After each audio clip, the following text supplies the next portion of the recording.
네, 만나서 반갑습니다. 화창한 봄날이 이제 다가왔습니다.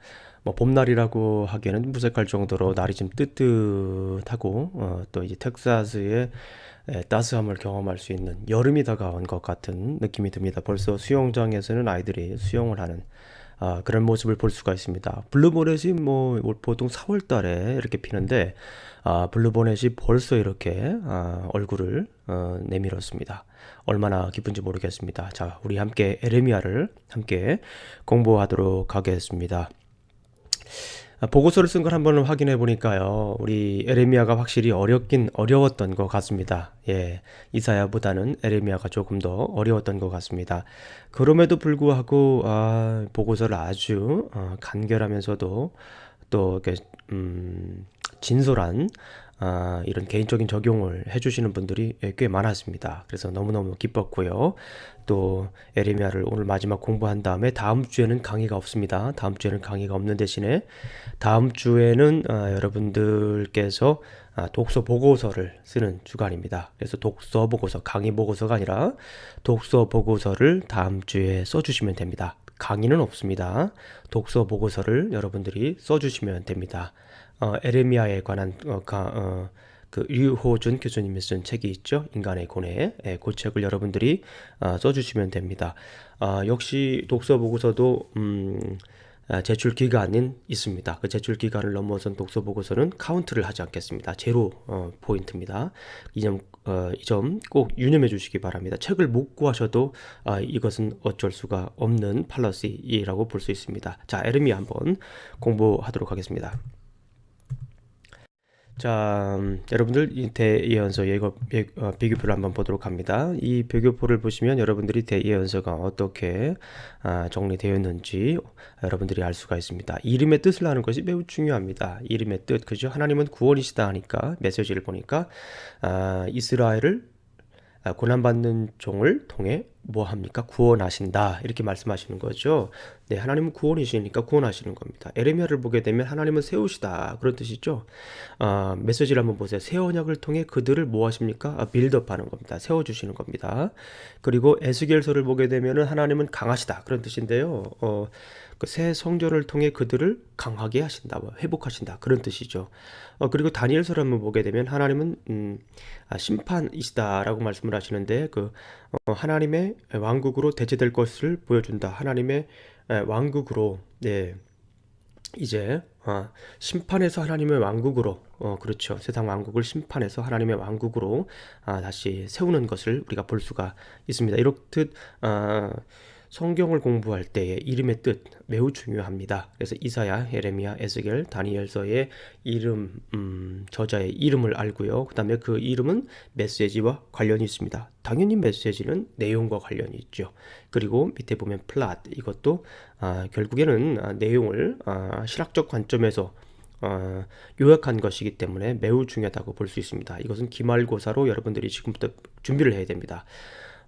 그래서 이번 주에는 제가 이 대연습 비교표를 PDF 파일로 여러분들에게 올려드리도록 하겠습니다. 여러분들 꼭 잊지 마십시오. 이거 김영중 목사의 개인적인 자산입니다. 제가 50이 넘으면 지금 책을 내려고 좀 준비하고 있습니다. 그래서 지금 계속해서 성경 책별로 정리를 하면서 이런 차트들을 계속 만들고 있는데요. 그 중에 대표적인 것 중에 하나가 이 대연습 비교표입니다. 여러분들이 김영중 목사의 이 저작권을 꼭 보호해 주실 줄로 굉장히 강력히 네, 믿고 있습니다. 자, 예언서의 역사적 배경을 한번 보도록 하겠습니다. 네, 뭐 이제 여러 번 보셨기 때문에 한번 이렇게 쭉 보도록 하겠습니다. 네, 남북왕국 유다 포로 이후 자 이런 중요한 사건들이 있었죠. 대연자 4명 있습니다. 그리고 지금 우리가 예레미야 있죠. 그 다음에 소예언자가 12명 있습니다. 그래서 서로 이렇게 연대가 이 차트는 서로 연대를 이렇게 위아래로 비교해 볼 수 있도록 만드는 거예요. 여러분들 그 예언자들의 그 연대가 매우 혼동되죠. 잘 알 수가 없습니다. 뭐 성경을 한 300번 읽으신 분들하고 제가 얘기를 해봤는데 잘 이거 정리를 못 하시더라고요. 네, 이렇게 정리를 한 다음에 성경을 읽으면 성경의 전반적인 그림 그리고 성경의 각 성경의 위치를 여러분들이 잘 알 수가 있습니다. 위치를 알게 되면 어떻습니까? 이야기의 흐름을 여러분들이 제대로 파악할 수가 있습니다. 그래서 이 부분들은 여러분들이 좀 다소 어려울 수도 있지만은 꼭 여러 번 보시면서 대략적인 위치를 여러분들이 이해하셨으면 좋겠습니다. 아주 정확하지는 않습니다. 아주 연도 뭐 이렇게 1년, 2년 정확하게 만들어 놓은 건 아닙니다. 대략적으로 만들어 놓은 거기 때문에 그 점 유념하시면서 한번 보시기 바랍니다. 네. 포로 이유는 학교 시간의 말라기 이렇게 정리할 수가 있습니다. 자, 우리가 보는 에레미야서는 그 호세아서의 영향을 많이 받았다. 라고 이렇게 우리가 볼 수가 있습니다. 내용적인 면에서 보게 되면 호세아의 영향을 많이 받았다. 어느 선지서가요? 예레미야서가 그렇다는 것입니다. 자, 에레미야 여러분 또 복습을 하죠. 하나님께서 세우시다. 이사야는 무슨 뜻입니까? 하나님께서 구원하시다. 하나님은 구원이시다. 그런 뜻이죠. 이 선지자들의 이름의 뜻이 결국에는 각 선지서에 중요한 메시지가 된다는 거 지난번에 말씀드렸습니다. 매우 중요합니다. 자, 베냐민 땅 아나돗의 제사장 힐기야의 아들이다. 아나돗, 아나돗 여러분 제가 지난주에 말씀을 드렸습니다. 아나돗과 실로, 그죠? 네. 활동 시기, 네, 요시야, 여호아스, 요아킴킨, 시드기야 이렇게 5명. 그 위에 요시아의 아버지는 므낫세 이렇게 6명 정도 기억하시면 되겠습니다. 주요 사역은 성전 파괴, 예언, 특별히 활동을 많이 했죠. 그러면서 참된 예배에 대해서 그리고 거짓 선지자들에 대해서 이렇게 얘기를 했습니다. 그래서 국가 비난, 여호와김의 분노, 하나님의 보호로 살게 되었던 모습들. 사역의 초점은 백성들의 뜻에 따르기보다는 하나님의 뜻을 따랐다. 군중들의 소리, 벅스 파퓰리라고 하는 그런 라틴어로 보게 되면 백성들의 소리라고 하는 그런 것들보다는 이제 하나님의 소리를 더 이렇게 귀 기울여 들었다라고 하는 것입니다. 우리도 그렇죠. 네. 주변에 보게 되면 어떤 일이 있으면은 뭐 하나님의 소리를 듣기보다는 옆에 뭐 소위 전문가들이라고 하는 사람들한테 가는 것 물론 중요합니다. 그러나 그 전문가들보다 주변에 있는 경험한 사람들보다 나와 아주 좋은 관계를 가지고 있는 사람들보다 더 중요한 결정권을 가지고 있는 분은 바로 하나님이시라고. 너무나 뻔한 대답이죠. 그러나 굉장히 중요한 메시지라고 볼 수가 있습니다. 평화, 안전보다는 심판을 선포했다. 네.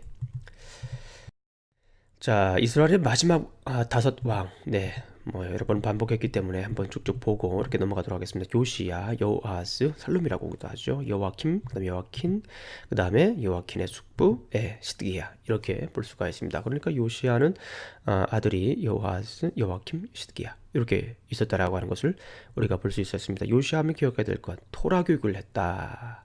그렇죠? 토라 교육을 했다. 그 중요합니다. 말씀. 성전에서 토라를 발견하고서 그 말씀대로 개혁을 하려고 했던 아주 위대한 그런 이스라엘의 왕 중에 한 명입니다. 무기또 전투에서 사망을 했죠. 아버지의 계획을 따르지 않았다. 여호아스는 아버지의 계획을 따르지 않았고요.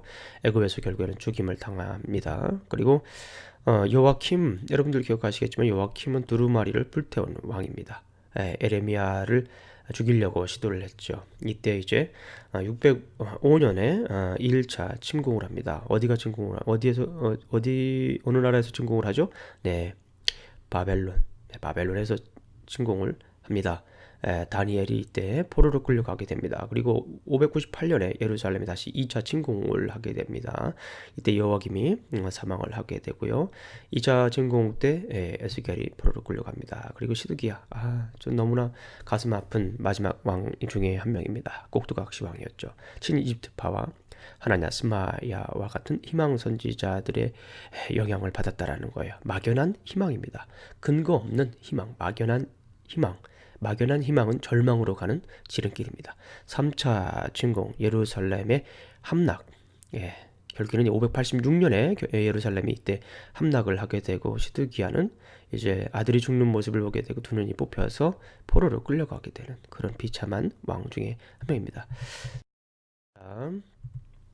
612년에 아수리아 제국 수도인 니누에가 바벨론과 메대의 연합군에 포위되죠. 또 합니다. 그 적으로는 중요하기 때문에 다시 한번 합니다. 보기만 하기 무기토가 여기 있습니다.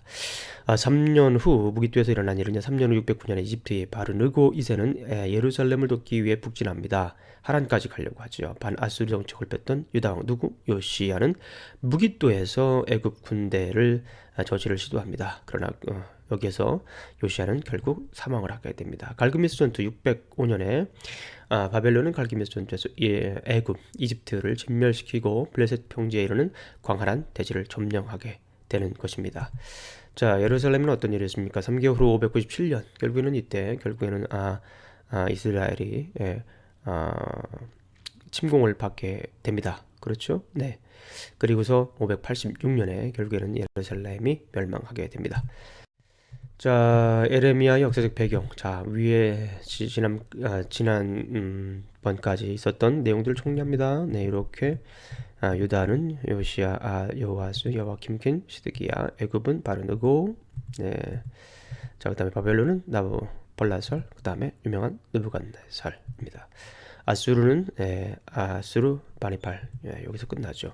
에레미야가 627년에 소명을 받죠. 이집트의 바르느고가 무기토에서 요시야를 죽입니다. 자, 갈그미스 전투. 어느 세력이 이제 등장합니까? 바벨론이 세력이 이제 등장을 하게 됩니다. 이때 다니엘 포로. 자, 토라 교육을 했고요. 아버지 계획을 따르지 않았고요. 두루마리를 불태웠고요.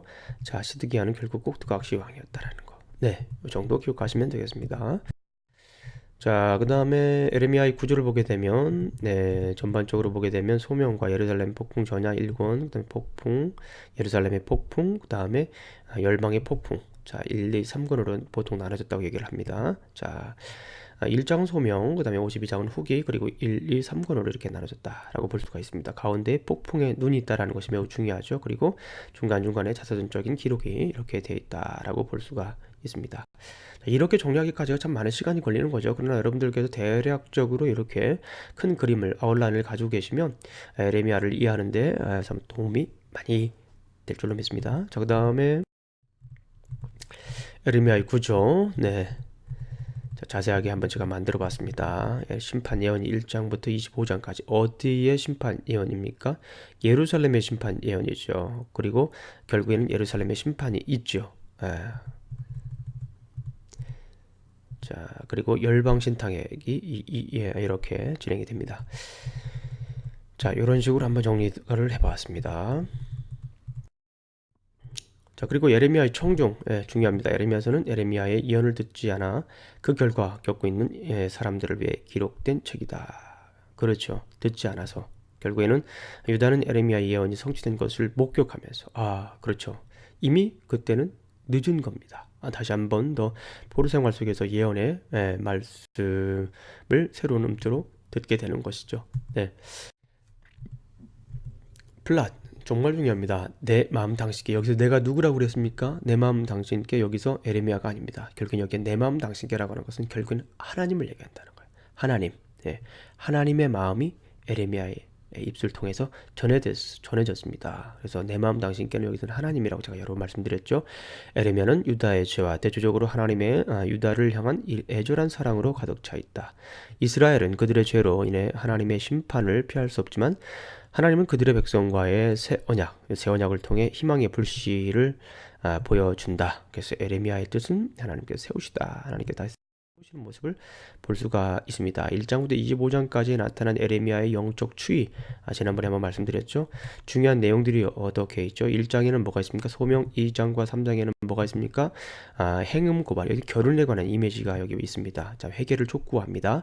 그럼 7장부터 10장까지는 제가 여러 번 강조했습니다. 굉장히 중요한 거 뭐였죠? 성전 설교. 그렇죠.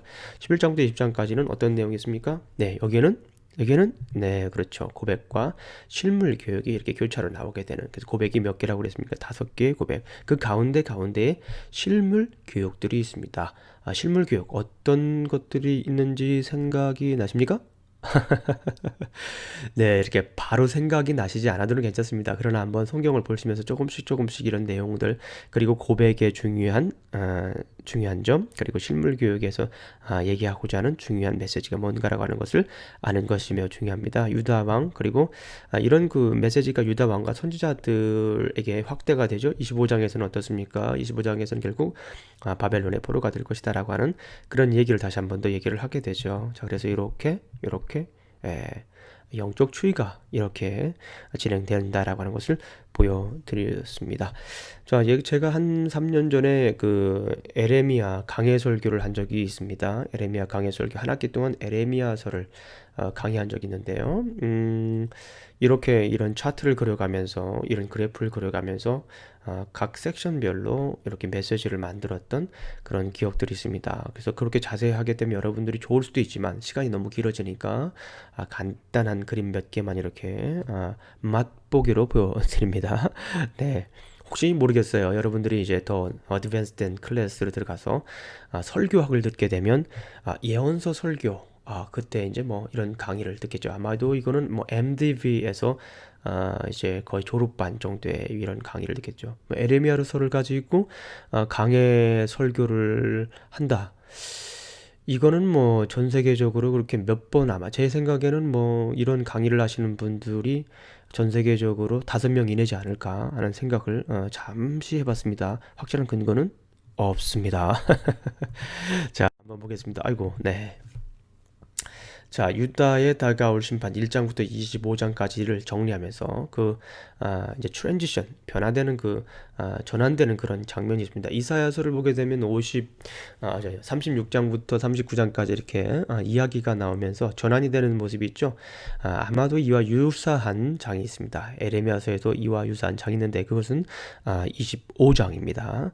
25장의 역할, 전반부 1장부터 24장까지의 1장부터 24장까지의 마무리, 그리고 새로운 예언의 시작, 이렇게 이제 정리를 할 수 있습니다. 이런 차트를 그리는 자체가 너무 인사이트풀하지 않습니까? 이렇게 여러분들이 이런 차트를 보면서 내용 전반적으로 이렇게 이해를 하실 수 있어요. 부담 갖지 마시고요.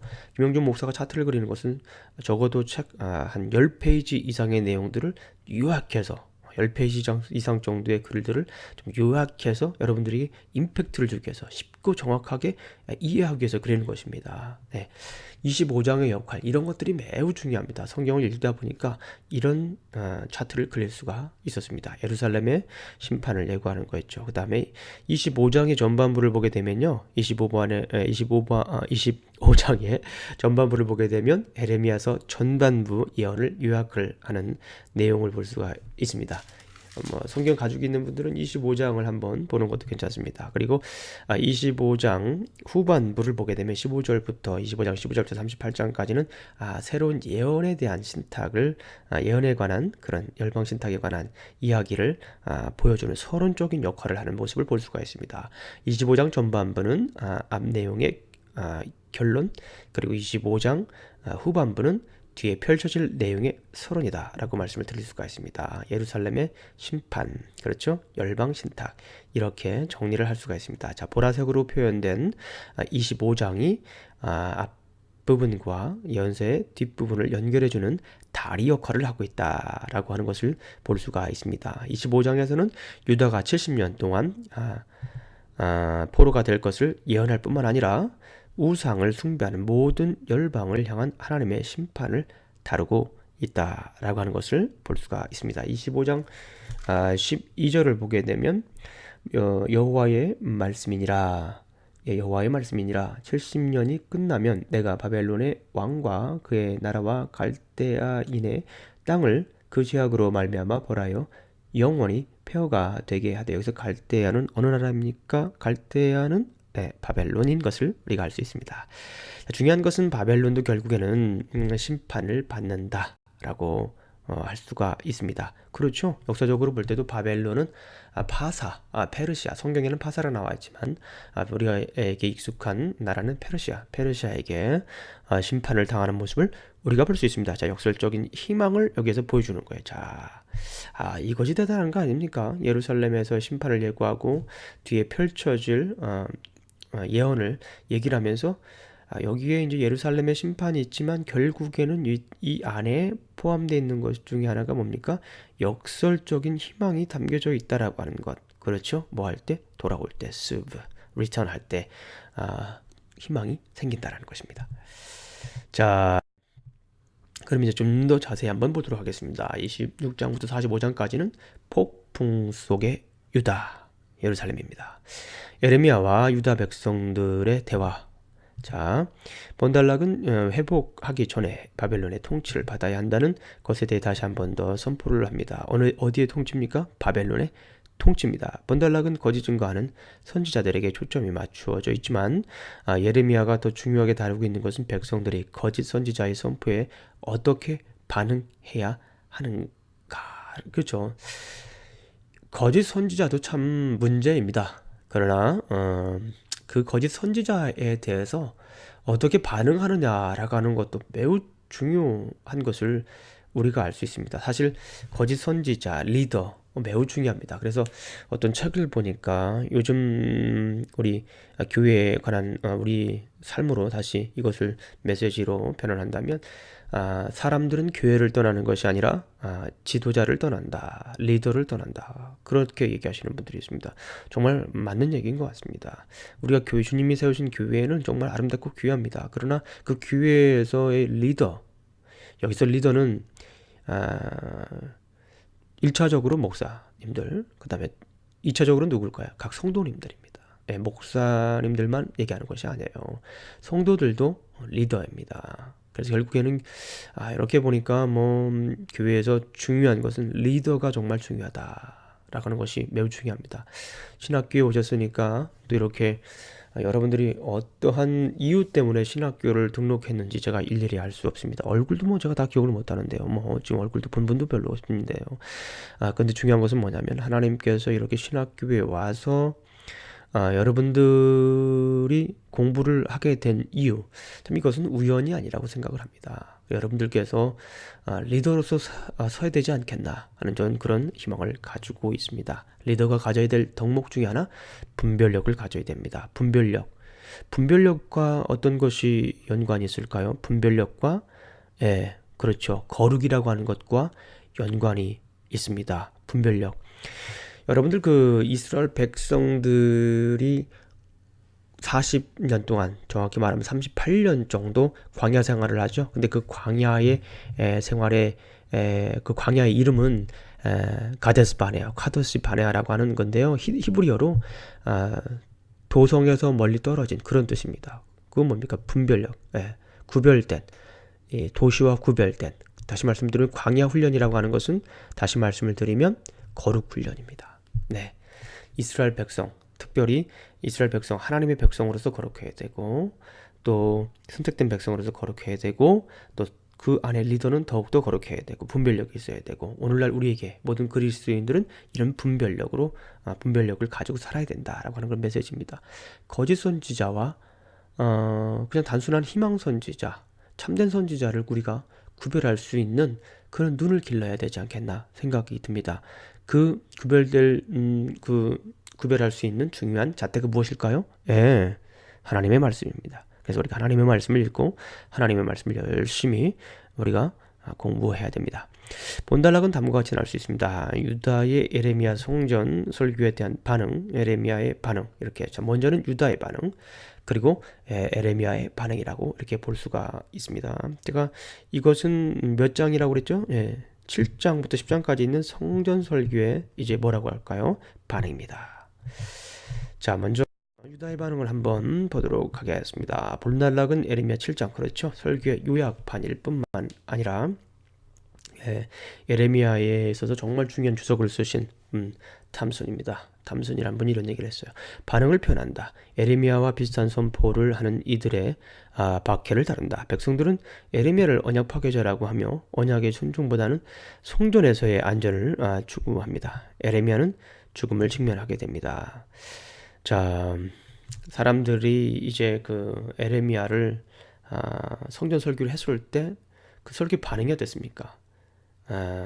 참, 네. 지금 우리가 이렇게 보게 되면은 좀 이해가 안 되고, 좀 속된 말로 어처구니가 없는 그런 상황이지만, 당시 사람들이 그랬다라는 거예요. 오늘날 우리도 마찬가지일 수 있다라는 것입니다. 몇몇 깨어있는 장로들의 도움으로 생명을 부지하지만 우리야 선지자는 결국에는 죽임을 당하는 그런 모습을 우리가 볼 수가 있습니다. 우리야는요, 이 선지자는 에레미야에서만 등장을 합니다. 예, 참 선지자이죠. 네.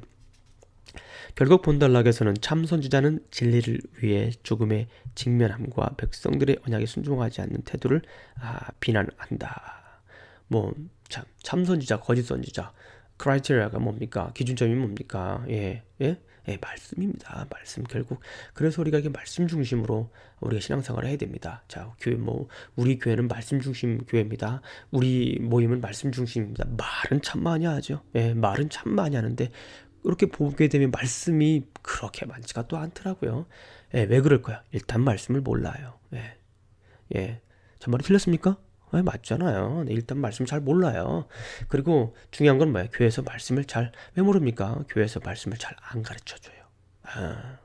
교회에서 말씀을, 그리고 맨날 보이죠, 예, 교제 중심의 교회. 물론 중요합니다. 그러나 그 모든 것들이 말씀 위에 굳게 서서 이 교제가 이루어지고 봉사가 돼야 되고 전도가 돼야 되고 선교가 돼야 됩니다.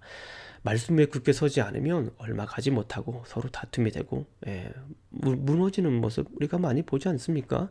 네, 교회는 단지 위안만을 갖기 위한 것이 아니에요. 당시 사람들은 이 예배를 위안만 얻기 위해서 간 거예요. 위안이 아니라 우리는 진리 위에 서야 됩니다. 폭풍 속의 유다 에레미야의 반응입니다. 드디어 에레미야의 반응. 본달락의 주요 주제는 거짓 예언과 맞선 에레미야의 반응인데 이 반응이라고 하기보다는 거의 투쟁에 가까웠다. 저는 이렇게 봅니다.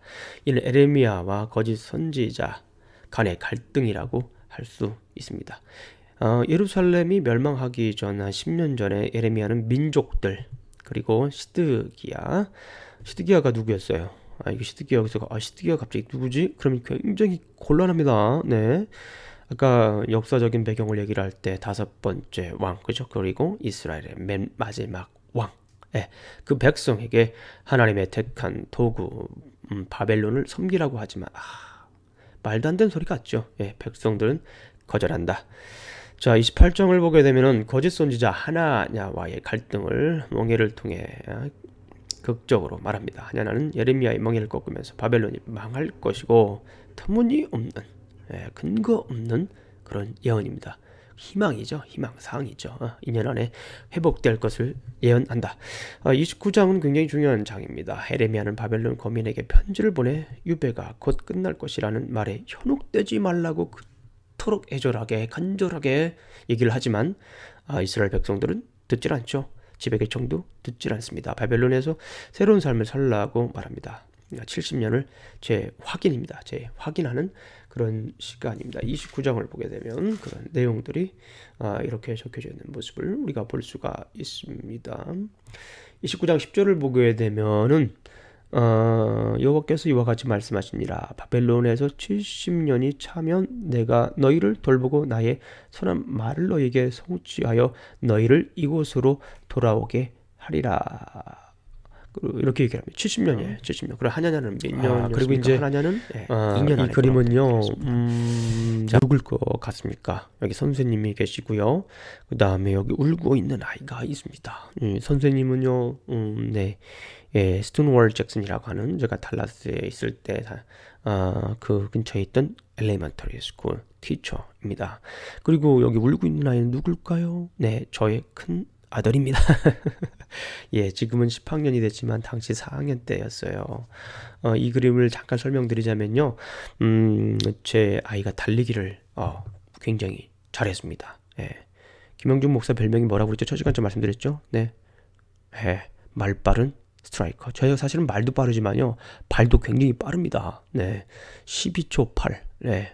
12초 8 빠르죠? 네. 12초 8 빠릅니다. 100m를 12초 8에 뜁니다. 지금은 그렇게 못 뛰죠.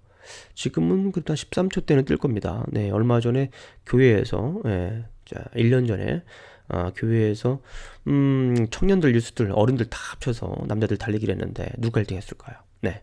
제가 1등 했습니다. 네, 청년들까지 다, 유수애들까지 다 제가 이겼습니다. 예, 제 아이도 달리기를 참 잘하는데요. 그 전까지 계속 1등을 했습니다. 그래서 이제 이 4학년이 되면서 이제 아버지한테 1등하는 모습 제가 한 번도 못 갔어요. 근데 이제 아버지한테 오셨으니까 1등하는 모습을 보여주고 싶었는데 땅 달리기를 했죠. 예. 4명 뗐는데 3등 했습니다. 이제 아이들이 점점 커지면서 이제 육체적으로 발달하는 뭐 이렇게 성숙한 아이들이 많이 생기면서 이제 속상한 거예요. 예, 아버지한테 보여주고 싶었는데 결승전에 가서 사진을 찍으려고 딱 준비하고 있었는데요. 그래서 너무 속상해서 울고 있는데 참 감동적인 이야기입니다. 그 선생님이 담임 선생님이 이렇게 가서 이렇게 얘기를 해주는 거예요. 자, 힘을 내라. 힘을 내라. 그 감동이, 그 광경이 너무나도 감동적이어서 제가 이렇게 사진을 찍어서 남겼습니다. 멋있죠? 뭐 하는 거예요? 위로하는 겁니다. 위로. 자, Teachers Encouragement.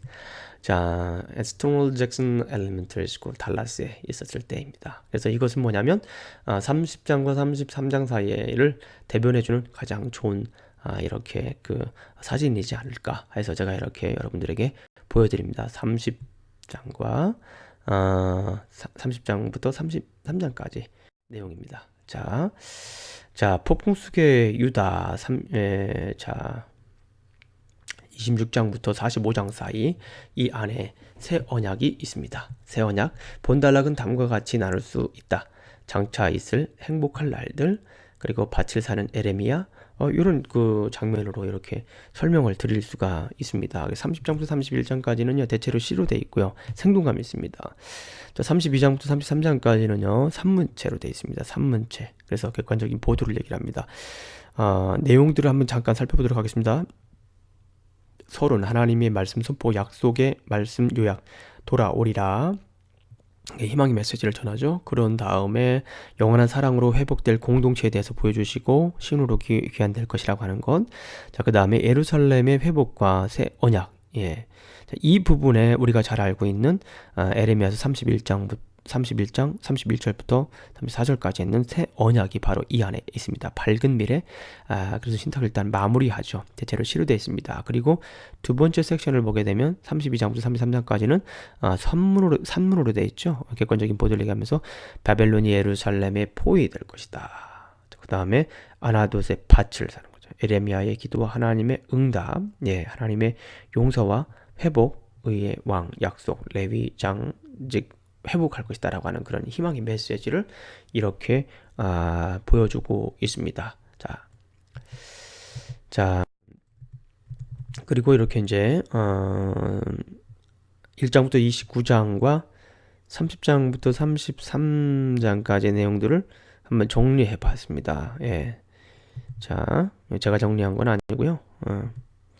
자, 한번 보겠습니다. 앞에 부분은 심판이고요. 30장부터 33장까지는 회복. 자, 예루살렘 멸망을 하죠. 재건하고. 자, 그 다음에 인구 감소하죠. 인구가 증가합니다. 자, 포로는 귀환합니다. 귀환할 것이라고 예언하죠. 자, 그 다음에 기쁨이 없지만 여기에는 기쁨의 노래가 있습니다. 노래와 춤가 있고, 자, 그 다음에 찬양과 예배가 있고, 언약 파기에 대한 내용이 있지만 뒤에 부분에는 위류 장에는 새 언약 장에는 내 백성과 새 언약을 맺을 것이다. 내 백성이라고 하는 것. 암미, 예. 암미라고 하는 것은 나의 백성, 히브리어로, 예, 다윗과 언약, 그 다음에 파괴, 황량한 벌판, 네, 풍성한 열매, 밭을 삼기. 이미지가 굉장히 대조적인 것을 우리가 볼 수 있습니다. 거짓 지도자, 진실한 지도자. 자, 다윗 왕, 그 다음에 이방 점령을 하죠. 이방 점령 끝을 합니다. 죄심판이 있고요. 용서. 그 다음에 용서가 있고, 두려움과 공포, 평화와 안전, 그 다음에 안전한 생활, 평화 안전, 그 다음에 하나님의 임재 실패, 임마누엘이라고 하는 모티브가 여기 있죠. 불치병 치료가 됩니다. 건강과 치료가 있고, 행음이 있으면 여기 뭐가 있겠습니까? 처녀 이스라엘 순결이 있습니다. 자, 이것은 다니엘 헤이스의 The Message of the Prophet이라고 하는 그 책에서 책을 제가 이렇게 번역한 내용입니다. 결국에는 뭡니까? 앞에 부분과 뒤에 부분이 확연히 다르다라고 하는 것을 보여주고 있다라고 하는 것입니다. 무엇을 근거로 한 겁니까? 성경 내용을 근거로 해서 보여준 것이라고 하는 것을 볼 수가 있습니다. 자, 폭풍 속의 유다. 자, 30장부터 33장까지 본 단락의 분위기는 이전 단락과 사뭇 다르죠. 지금까지 봤죠. 이전의 사역은 찢고 뽑는 사역에 초점을 두었다면 본 단락은 심고 세우는 사역에 중점을 두고 있다. 네. 이스라엘의 언약 파기로 언약이 무효화될 위기에서 하나님은 새로운 언약을 통해 이스라엘에게 새로운 희망을 제시하고 있습니다. 뭐를 통해서? 언약을 통해서 새로운 희망을 보여주고 있다는 것입니다. 포로 생활을 잘 견딘 백성들에게 해주시는 하나님의 선물이다. 내가 너희를 포로된 중에서 다시 돌아오게 할 것이다 라는 표현을 여러 번 사용함으로 회복에 관한 메시지를 강조하고 있습니다. 30장 3절, 네, 18절, 31장 23절, 32장 44절, 33장 7절, 11절 뭡니까? 계속해서 내가 너희를 포로된 중에서 다시 돌아오게 하리라. 네, 다시 돌아오게 하리라. 위로의 책입니다. 본단락은 다음과 같이 나눌 수 있습니다. 장차 있을 행복한 날들과 밭을 사는 에레미야. 아까 그거를 조금 더 제가 앞서서 미리 조금 더 설명을 드렸네요. 네. 자, 장차 있을 행복할 날들. 자, 조금 더 살펴보겠습니다. 본단락에서 에레미야는 이전의 편지 29장을 한층 구체적으로 발전시킵니다. 하나님은 정해진 때가 되면 자기 백성을 포로 상태로부터 구원할 것이다. 그들의 가는 길에 복된 길을 보여주실 것이다. 이렇게 얘기를 하고 있습니다. 자, 31장은 약속의 땅에서 기쁨으로 재정착하는 환상들로 가득 차 있습니다. 구원받은 사람들은 하나님 이스라엘의 남은 자들, 하나님은 심판자가 아닌 구원자, 하나님의 구원에 대한 열망, 형별은 과거의 일이다. 그래서 새 언약이 이루어질 것이다 라고 하는 내용입니다. 새 언약은 남은 자와의 맺고요. 남은 자 생각나는 데가 어디 있습니까? 이사야서 있죠. 이사야서 몇 장? 몇 장입니까? 생각 안 나세요? 이사야서 6장이죠. 네. 구루터기가 거기 나와 있잖아요. 그죠? 네. 6장 13절 말씀. 예, 이스라엘과 유다 단순한 갱신이 아닌 새 것, 전혀 다른 것이 아닙니다. 성경을 보게 되면요. 라고 하는 거, 새 언약, 새 계명 이런데 전혀 다른 것입니까? 아니죠. 내가 너에게 새 계명을 주노니 뭐라고요? 서로 사랑하라는 것은 새 계명이 아닙니다. 그토록 안 하니까, 그토록 안 하니까 옛날 것을 다시 이제 없던 걸로 생각하고 다시 리뉴하는 거예요. 리뉴하는 거. 정신은 그대로 이어지는 겁니다. 율법을 마음의 색이다라고 말씀을 하고 있죠. 새롭고 진실한 공동체. 네. 그것을 예수님께서 성취하게 되죠. 히브리서 8장부터 10장을 보게 되면 결국에는 거기에도 이제 새 언약에 관한 얘기가 나오는데 거기 이제 바로 거기서 이제 성취를 하게 되는 모습을 보게 됩니다. 폭풍 속의 유다, 밭을 사는 에레미야. 여러분들 이 내용 궁금하시죠? 왜 이 시대에 이렇게 암울한 시대에 밭을 삽니까? 예, 밭이라고 하는 건 땅이에요. 땅이라는 건 뭡니까? 하나님의 언약의 증표입니다. 언약의 증표. 이스라엘 백성들이 왜 그 포로로 갑니까? 땅에서 쫓겨나는 거예요. 언약의 약속, 가나안 땅, 프라미스 랜드. 그 약속의 땅에서 쫓겨나는 거예요. 그건 뭐냐면 언약 파기를 얘기를 하는 거예요. 그런 가운데 여기서 다시 밭을 산다라고 하는 겁니다. 그것은 땅을 산다라고 하는 거예요. 그것이 갖는 의미가 뭘까요? 32장에서는 밭을 사는 사건은 압달락의 회복에 대한 메시지의 연속입니다. 그렇죠. 예레미야는 아나돗의 밭을 사고 비록 하나님을 창조주로, 권능자로, 모사로, 정복자로 마치 이사야 9장에 나와 있는 것처럼 그죠? 심판자로 고백하지만 멸망 전에 왜 밭을 사야 하는지 이해를 못합니다. 혼합 종교로 물든 땅을 완전히 정화하기 위해 매입을 하는 거예요. 그렇죠. 이 땅이라고 하는 것은요 단순히 거주지 이상입니다. 창세기서 12장 1절부터 3절까지 아브라함의 카비넌트, 아브라함의 언약이 있습니다. 거기에 가장 중요한 요소 세 가지: 땅, 씨, 나라. 땅과 씨와 나라. 언약에 있어서 가장 중요한 요소 땅과 씨와 나라입니다. 땅은 뭐예요? 프라미스 랜드 계속 이어지죠. 포로 됐다가 뭐 다시 쫓겨났다 들어오죠. 그런 언약적인 관점에서 그것을 해석을 하셔야 되는 거예요. 그 다음에 씨, offsprings. 이건 뭐야? 자손, descendant. 자손들에 대해서 얘기를 하고 있잖아요. 자손들에 대해서. 자손들이 얼마나 많아지는지. 그것을 1차적으로 점검할 때가 언제? 민수기 1장 그리고 민수기 26장. 계속해서 얼마나 그 말씀이 사람들이 증거됐는가. 1차적인 건 아니네요. 자, 출애굽기에 봐도 그 족보를 통해서 그 사람들이 얼마나 많아졌는지 또 얘기를 하죠. 예. 네. 자, 그리고 그 땅에서 혼합 종교로 물든 그 싱크레티즘, 양다리, 예, 물든 땅을 완전히 정화하기 위해서 매입한 것이다 라고 볼 수가 있습니다. 새로운 땅 유업, 예, 그렇죠. 지금까지 말씀드렸죠. 확실한 미래 보장, 미래의 정상적인 삶이 회복될 것이다 라고 하는, 어디에서요? 땅에서. 땅이 없으면 언약도 없는 거예요. 뭐가 없다고요? 땅이 없으면 언약도 없는 겁니다. 33장에서 구원에 대한 묘사는 새 성전, 새 제사장과 새로운 메시아의 약속을 포함하고 있다. 우리 책에서 나와 있죠. 자, 그런 다음에 34장과 35장은 불충성과 충성에 관한 메시지로 이어집니다. 번달락은 신명기 27장과 18장을 반영합니다. 신명기 27장, 27장, 무슨 내용입니까? 순종하면 복을 받고 불순종하면 저주를 받는다라고 하는 그런 내용이 담겨져. 미리 나왔네요. 순종하면 35장 복을 받지만 불순종하면 34장 저주를 받는다라는 내용입니다. 자, 본장은 주로 시드기야의 불순종을 다룹니다. 588년에 있었던 바벨론의 유다 침략 기간 동안에 에레미야는 시드기야 왕을 만나 그가 선택해야 할 일을 언급하게 됩니다. 자, 시드기야는 바벨론이 침략하자 노비를 풀어주지만 이는 신명기 15장 12절의 위반이며 게다가 풀어준 이스라엘은 다시 노비로 삼습니다. 예. 철저하게 이 말씀을 잘 이해하지 못한 이 에레미야를 여기에서 볼 수가 있습니다.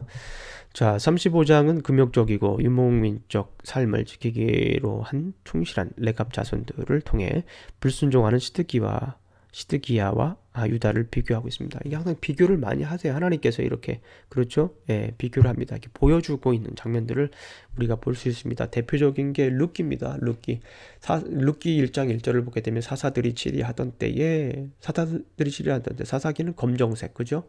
아주 캄캄한 그런 데에 이방 여인 룻이라고 하는 여인이 스포트라이트를 받습니다. 깜깜한 무대에 이방 여인 룻이 스포트라이트를 받습니다. 어떤 점에서요? 예, 올바른 선택을 했다는 거예요.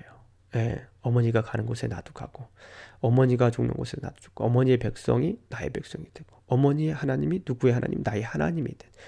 그러니까 원래는 이 롯도 모압 지방으로 가서 재가를 할 수 있었던 상황이고, 그곳에 가서 다시 금오수신을 섬길 수 있었지만 그것을 택하지 않고, 자, 어머니를 택했어요. 어머니를 택한 것은 뭡니까? 하나님을 택했다. 예, 당시 이스라엘 백성들은 뭐예요? 하나님도 택하고 이방신도 섬기고 혼합주의, 양다리, 싱크레티즘이었지만 그런 시대에, 암울한 시대에 룻이라고 하는 더군다나 이방 여인을 이렇게 무대 앞에 놓고 스포트라이트를 쫙 비춰줬던 그런 모습을 우리가 볼 수 있습니다. 여기서 마찬가지예요. 그죠? 예. 레갑 자손들을 이렇게 보여주면서 다시 시드기야와 유다를 비교하고 있다는 것입니다. 자, 그래서 결국에는 이 30장부터 33장을 좀 더 구체적으로 보여줄 수 있는 말은 폭풍 가운데, 예, 폭풍 가운데, 폭풍 전야. 앞에는 폭풍 전야. 2장부터 25장까지는 아주 폭풍 전야. 그리고 35장부터 그 뒤에 나와 있는 45장까지. 거기는 계속해서 뭡니까? 또, 예, 예루살렘의 폭풍. 그 예루살렘의 폭풍 가운데에 30장부터 33장은 폭풍의 눈, 예, 평화, 고요, 희망이 담겨져 있는 부분이라는 것을 우리가 볼 수 있습니다. 이 그림 잊지 마세요. 예수님에 관련된 중요한 그림입니다. 예루살렘의 멸망에 대해서 이제 나중에 36장부터 45장까지인데 이 부분을 성경을 읽으면서 한번 차트를 한번 그려봤습니다. 네, 예레미야의 경고. 악한 유대 지도자들이 에레미야를 구덩이로 넣었죠. 죽이려고 했습니다. 에레미야의 믿음 없는 시드기야와의 대화 가운데 예루살렘의 멸망이 있습니다. 39장 예루살렘이 멸망하죠. 자, 에레미야와 믿음 없는 시드기야의 대화와 비교해서 반대로 에레미야와 친절한 느부사라단과의 총독이었죠. 느부사라단과의 대화. 그다음에 악한 유대 지도자들이 그다랴를 암살했습니다. 앞부분에서는 누구를 암살하려고 했습니까? 에레미야를 구덩이로 넣어서 암살하려고 했죠. 그리고 에레미야의 경고, 이집트를 의지하지 마라. 예. 자, 그리고 36장과 놀랍지 않습니까? 이런 이런 그 자동차 같은데 결국에는 이러한 그 36장부터 45장까지를 이끌어가는 두 바퀴가 있는데 결국엔 바룩이라고 하는 그 세크레터리 에레미야의 그 서기관 세크레터리였습니다.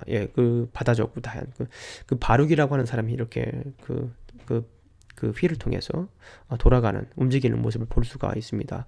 연대순으로 되어 있지 않고요. 결국에는 가운데에 예루살렘의 멸망을 이렇게 놓고 있습니다. 그리고서 결국에는 앞부분과 뒤부분이 다른 것이 뭡니까? 절망에서 희망으로. 그리고 이 바룩이라고 하는 것은 증보판, 바룩이 여기에서 증보판을 만듭니다. 36장에서는 이제 다 타죠. 그걸 결국에는 이제 다시 바룩이 증보판을 말게 되는 그런 모습을 볼 수 있습니다. 그래서 결국에 보여주고자 하는 것은 뭐냐면 멸망이지만 그럼에도 불구하고 돌아오면 생명이다 라고 하는 것. 불태운 것 같지만 다시 바룩은 45장에서 그거에 대한 증보판을 만드는 모습을 우리가 두루마리 증보판을 만드는 모습을 우리가 볼 수 있습니다. 그래서 36장부터 45장까지 가운데는 예루살렘의 멸망 섹션 39장이죠. 이 섹션을 중심으로 전과 후가 다루고 있다. 이 내용을 이렇게 움직이는 휠은 축은 누구냐? 바룩이다 라고 볼 수가 있습니다. 멋있지 않습니까? 이럴 때 박수 한번 치셔야 되는 거예요, 여러분들은요. 네. 그래, 휴스턴 지역이 그 사람들이 많으니까 박수 소리가 가장 많이 들리는 지역이 어스틴 지역도 만만치 않습니다. 네. 아무튼 감사합니다. 네. 자, 그 다음에 예루살렘의 멸망. 결국은 멸망하죠. 번달락에서 예루살렘의 멸망에 관한 기록이 담겨져 있고 에레미야와 그의 두루마리는 번달락의 주의 내용입니다. 36장은 예루살렘 성전에서 선포된 하나님의 말씀이 어떻게 무시되었는지를 설명하고요. 그 다음에 37장부터 38장은 감옥에 갇힌 에레미야에 대한 묘사를 하고 있습니다. 그리고 결국에는 39장에서는 예언은 성취되는 모습을 우리가 볼 수 있습니다. 예루살렘은 멸망하고 바벨론은 법정을 세우죠. 시드기야 아들을 살해합니다. 시드기야는 불구가 되죠. 두 눈이 빠집니다. 백성은 유배를 당합니다. 자, 40장부터 45장까지는 멸망 이후의 남은 자들의 운명에 대해서 이야기를 하고 있습니다. 본달락은 예루살렘 멸망 이후 그 땅의 남은 자들의 운명에 대해서 말하고 있다. 이들을 위해 그다리아가 총독으로 임명함으로 하나님께서 다시 그 땅을 축복하신다는 암시를 하고 있습니다. 그다리아가 살해된 후 새 지도자 요하나는 이집트로 도피하려 합니다. 백성들은 에레미야에게 하나님의 말씀을 요청하여 그 땅에 머물라는 메시지를 줍니다. 지도자들은 에레미야와 바룩을 데리고 이집트로 갑니다. 하나님은 바벨론을 통해 이집트를 침으로 이집트로 피난 온 사람들을 심판하실 것을 보여줍니다. 45장에서 바룩을 격려함으로 심판 이후에 잠시나마 희망의 불꽃은 이어갑니다. 46장부터 51장까지는 이방 신탁입니다. 에레미야 말고 이사야는 이방 신탁이 어디 있었죠? 13장부터였죠? 네, 13장부터 뒤에 바로 1장부터 12장까지 내용 후에 13장부터 이제 그 열방 신탁이 있었던 것을 합니다만은 이 앞에 부분에 있었는데 이 예레미야는 오히려 뒤에 부분에 있는 모습을 우리가 볼 수 있습니다. 그리고 그 가운데 누가 있어요? 그 대신에 가운데에 예루살렘의 심판이 가운데 있는 거예요. 네, 본달락은 열 민족을 소개하고 있으며 바벨론은 그 중 마지막에 위치합니다. 열 나라들이 쭉 열거되어 있죠. 공통된 신학입니다. 열방의 교만 때문에 심판할 것이다. 열방의 거짓신 때문에 심판할 것이다. 열방은 이스라엘을 파괴할 것이다. 네, 너무나도 뻔한 메시지입니다. 바벨론에 대한 신탁이 가장 길고 나중에 위치시킵니다. 바벨론의 미래는 이사야 때도 마찬가지였어요. 그죠? 바벨론의 미래는 에레미야 시대 사람들에게는 가장 중요한 이슈였기 때문에 그렇죠. 바벨론의 멸망은 유다의 구원과 회복을 의미하는 것입니다. 결국 에레미야는 유다와 관련된 말씀을 기록하였듯이 열방과 바벨론의 말씀도 기록하면서 말씀이 성취되길 기다리면서 유프라테스 강에 그 책을 던져 놓고 있습니다. 51장 59절부터 64절까지 내용을 보면 이렇게 나와 있죠. 자, 그래서 이 내용들을 간단히 한번 정리해 보았습니다. 사령관 느부사라단이 에레미야를 석방하죠. 40장 1절을 보게 되면요. 자, 그 다음에 바벨론 왕이 위임한 유다 총독 그다랴를 이스마엘이 죽이죠. 암살하죠. 그런 다음에 요하난과 다른 지도자들이 유다에 살라는 에레미야의 선포를 거절하고 애굽으로 떠나게 됩니다. 예, 이런 장면들을 여기서 우리가 이렇게 볼 수가 있습니다. 그래서 유배되는 그런 과정이죠. 그 다음에 에레미야를 이집트로 데려간 무리들은 리바네스에 정착을 하고요.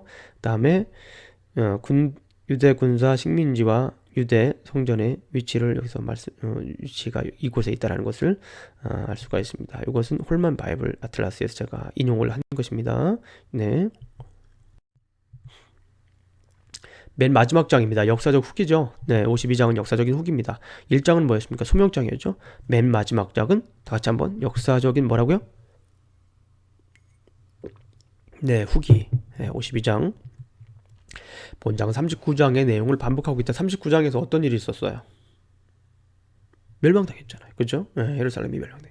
39장의 성전 약탈과 파괴 이야기를 추가한 것이며 주전 597년에 유배된 여호야킨 왕의 석방에 대한 해설입니다. 그게 역사적인 순서로 되어 있지 않다라는 거예요. 예레미야 자체가. 그죠? 예. 본장은 열왕기하 24장 8절부터 열왕기하 25장 30절과 더 유사하다.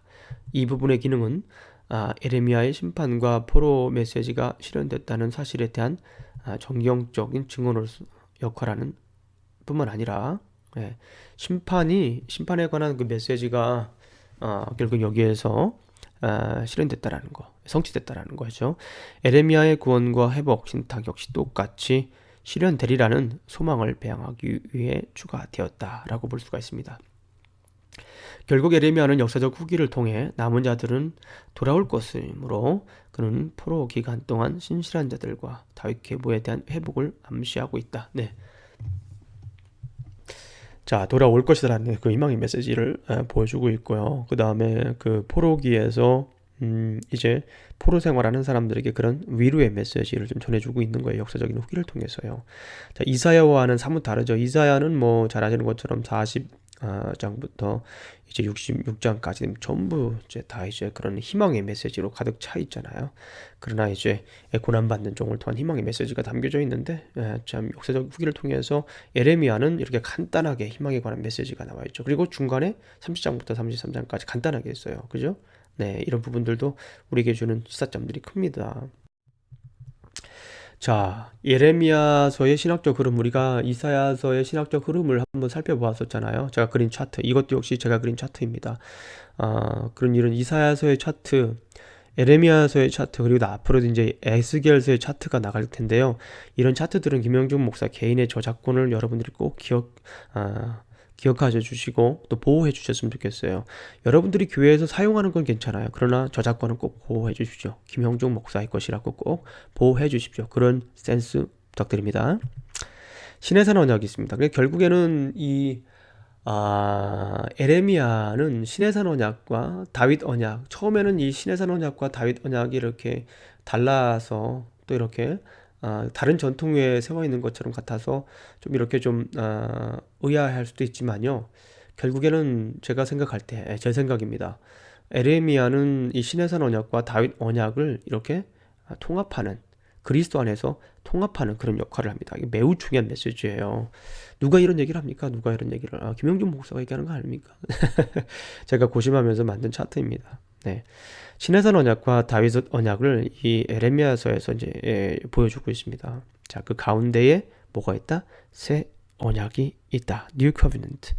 30장과 33장, 더 정확히 말씀을 드리면 31장 31절부터 34절 새 언약, 여러분들 꼭 기억하세요. 자, 신해산 언약은 거기서는 백성이었죠. 백성. 예. 너는 그 19장 5절 말씀을 보게 되면 제사장의 나라, 거룩한 백성, 그런 얘기를 해서 내 소유, 여기 있잖아요. 자, 그리고 나라였습니다. 그리고 여기에서는 중요한 건 성막을 이렇게 만들었죠. 시내산에서는 성막을 만들었어요. 뭘 만들었어요? 성막을 만들었어요. 네. 성막 출애굽기 25장부터 출애굽기 마지막 40장까지 성막에 관한 얘기를 하고 있잖아요. 32장, 출애굽기 32장부터 34장까지는 금송아지 사건이 있죠.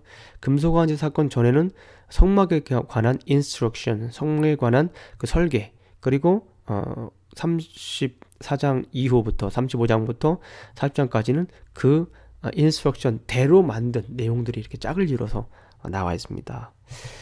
자, 그렇다면은 다윗 언약은 뭐예요? 주권자입니다. 주권자. 백성이 아니라 룰러, 주권자로 표현을 해요. 사무엘 하 7장을 읽어보시면 됩니다. 어디라고요? 사무엘 하. 시내산 언약은 어디입니까? 출애굽기 19장부터 24장까지. 예, 꼭 기억하세요. 특히 19장.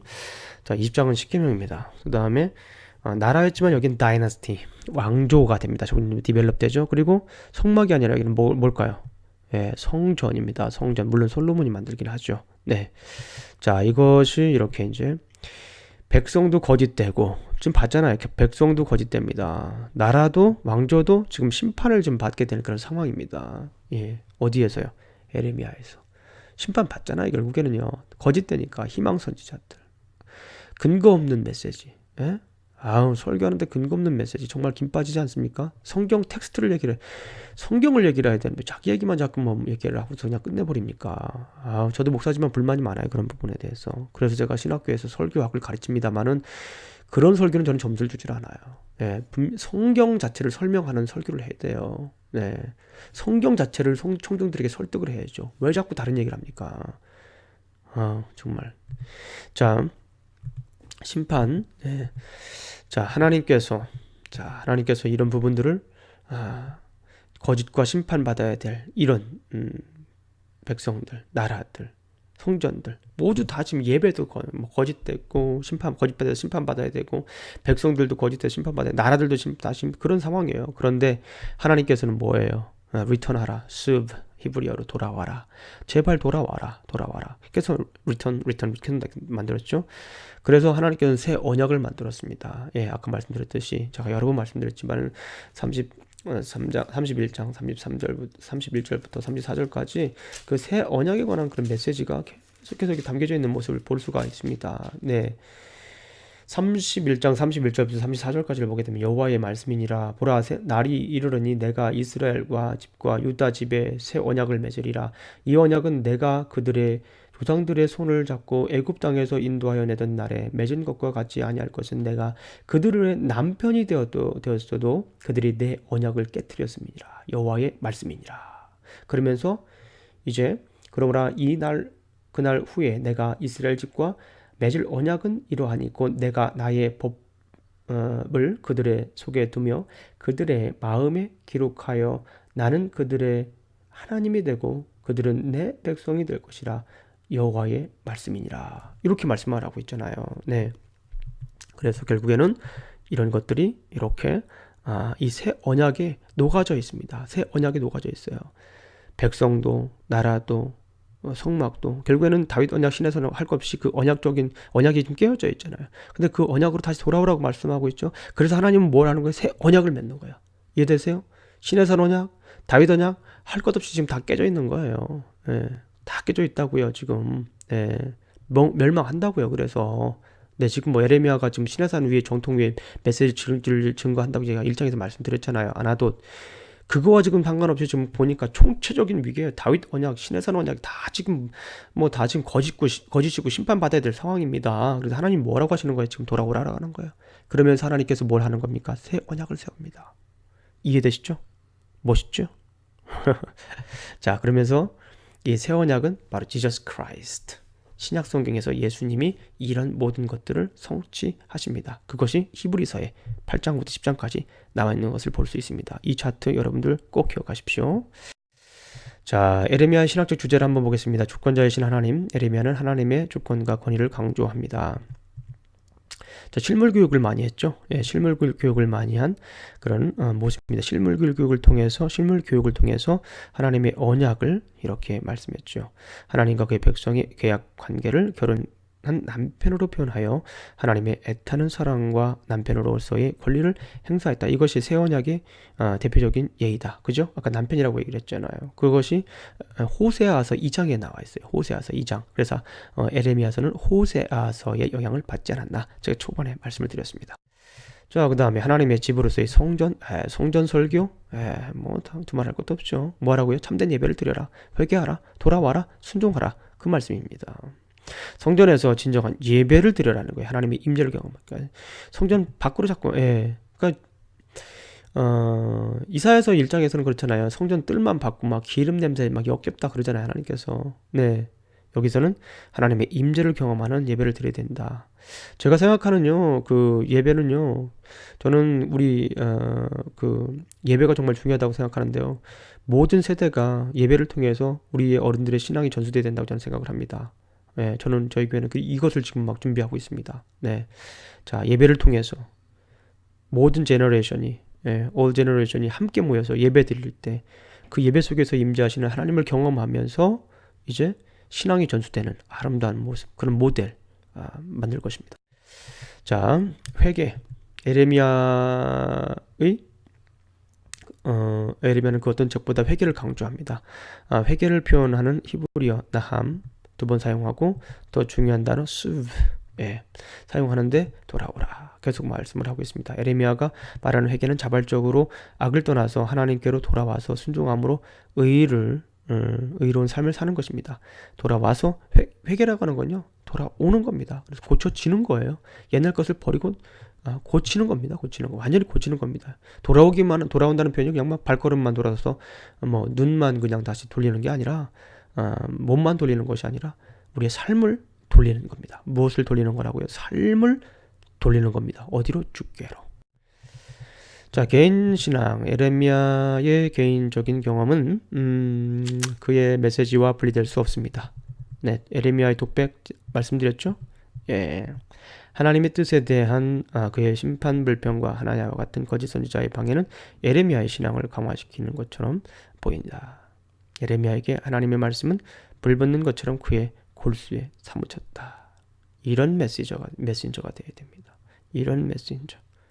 예. 코리안 다이나모.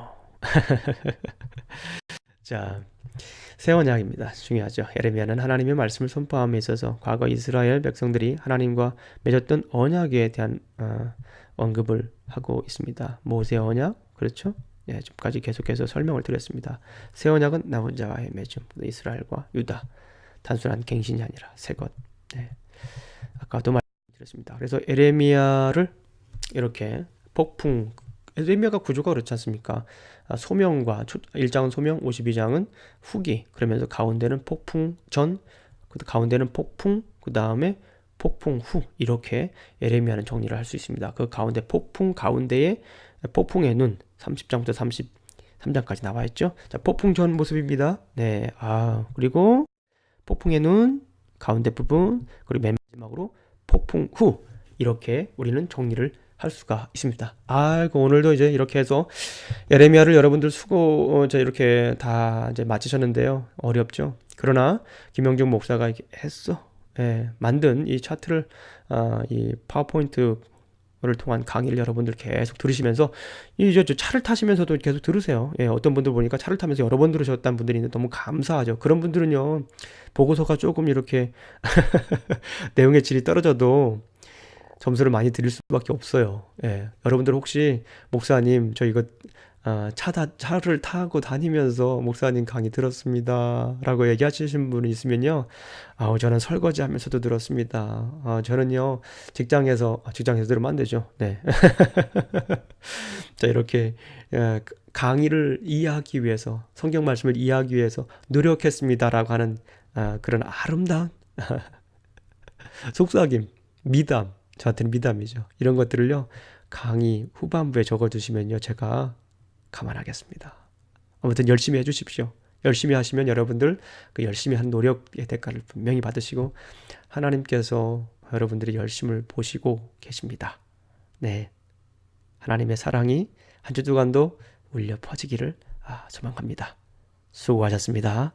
다음 주는 강의가 없고 여러분들께서 독서 보고서를 쓰는 주간입니다. 네, 감사합니다.